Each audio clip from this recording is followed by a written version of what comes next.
নেপালের উত্তরাঞ্চলে ভয়াবহ আকস্মিক বন্যায় গ্রাম, সড়ক, সেতু, জলবিদ্যুৎ প্রকল্প ও বিদ্যুৎ অবকাঠামোর ব্যাপক ক্ষয়ক্ষতি হয়েছে।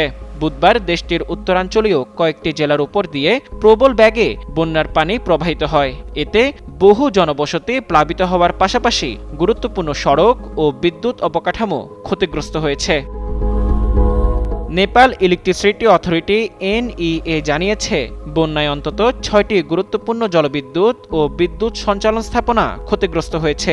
ক্ষতিগ্রস্ত স্থাপনাগুলোর মধ্যে রয়েছে রাসুয়াগাধি, চিলিমে, ত্রিশুলি 3A, ত্রিশুলি 3B হাব, 320 kV substation, Trishuli hydro power station এবং দেবীঘাট হাইড্রো পাওয়ার স্টেশন।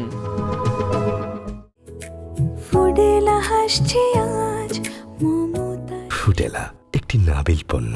এদিকে নেপালের মধ্যাঞ্চলীয় পার্বত্য জেলা রাসোয়ায় ভোতে কোশি নদীতে আকস্মিক বন্যায় অন্তত 7 জনের মৃত্যু হয়েছে। নিখোঁজ রয়েছেন আরও অনেকে।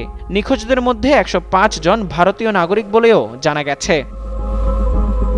ভারতীয় সংবাদ মাধ্যম NDTVর প্রতিবেদনে নেপাল পুলিশের কেন্দ্রীয় মুখপাত্র অবিনারায়ণ কাপলের বরাত দিয়ে বলা হয়েছে, বন্যায় নুয়াকোট ও দাদিং জেলা থেকে এখন পর্যন্ত অন্তত 8টি মরদেহ উদ্ধার করা হয়েছে। এছাড়া রাসুয়া জেলায় 26 জন নেপাল পুলিশ সদস্য নিখোঁজ রয়েছেন। আর্মড পুলিশ ফোর্সেরও 7 জন সদস্য নিখোঁজ রয়েছেন বলে জানিয়েছেন সংশ্লিষ্ট কর্তৃপক্ষ। এই পরিস্থিতিতে বন্যা মোকাবেলায় নেপাল সেনাবাহিনী ক্ষতিগ্রস্ত এলাকায় হেলিকপ্টার ও দুর্যোগ মোকাবেলায় প্রশিক্ষিত সদস্য পাঠিয়েছে। পাশাপাশি নেপাল পুলিশ সহ বিভিন্ন সংস্থা উদ্ধার ও ত্রাণ কার্যক্রম চালিয়ে যাচ্ছে। এই বন্যার ব্যাপারে নেপাল পুলিশ বার্তা সংস্থা AFP-কে জানায়, এই পরিস্থিতি মোকাবেলায় প্রয়োজনীয় জনবল ও সব ধরনের সম্পদ মোতায়েন করা হয়েছে এবং উদ্ধার অভিযান অব্যাহত রয়েছে। মোজাম্মেল পায়েল, যুগান্তর নিউজ।